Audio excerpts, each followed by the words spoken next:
ദേശനാഥയുടെ തിരുവുത്സവത്തിൽ പങ്കെടുക്കാനായി എത്തിച്ചേർന്ന ഗജവീരന്മാരെ ക്ഷേത്രത്തിലേക്ക് സ്വീകരിച്ചാനയിക്കുന്ന വീഡിയോ ആണിത്. കൊച്ചനാങ്കുളങ്ങര ദേവീക്ഷേത്രത്തിൽ തിരുവുത്സവത്തിനോടനുബന്ധിച്ച് വന്നു ചേർന്ന ഗജവീരന്മാരെയാണ് ആഘോഷാരവങ്ങളോടെ ക്ഷേത്രത്തിലേക്ക് സ്വീകരിച്ചാനയിച്ചത്. തന്റെ തറവാടിന്റെ പേരും പെരുമയും ഐശ്വര്യവും സ്വന്തം പേരിനലങ്കാരമാക്കി നിർത്തി ആനക്കേരളത്തിൽ തന്റേതായ സ്ഥാനം നേടിയെടുത്ത ഐശ്വര്യ ശ്രീമാൻ പല്ലാട്ടെക്കുട്ടി ഗജകൗസ്തുഭം പല്ലാട്ട് ബ്രഹ്മദത്തനാണ് കൊച്ചനാങ്കുളങ്ങര ദേവിയുടെ തങ്കത്തിടമ്പെടുത്തത്. പൂരപ്പറമ്പുകളുടെ ഒഴിച്ചുകൂടാനാവാത്ത യുവകേസരി നായരമ്പലം തമ്പുരാട്ടിയുടെ പൊന്നോമനപുത്രൻ നായരമ്പലം രാജശേഖരനും ലക്ഷണത്തികവ് കൊണ്ടും വശ്യമനോഹാരിത കൊണ്ടും ആനപ്രേമികളുടെ മനം കവർന്ന മാതംഗരാജൻ മീനാട് വിനായകനുമാണ് ബ്രഹ്മദത്തിന് കൂട്ടാനകളായി നിന്നിരുന്നത്.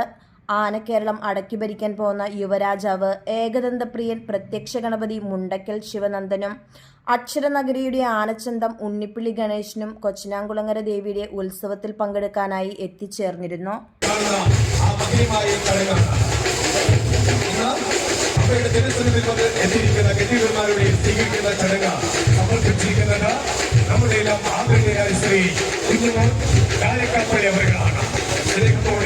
എല്ലാ പ്രിയപ്പെട്ടവരെ സ്വീകരിച്ചുകൊണ്ട്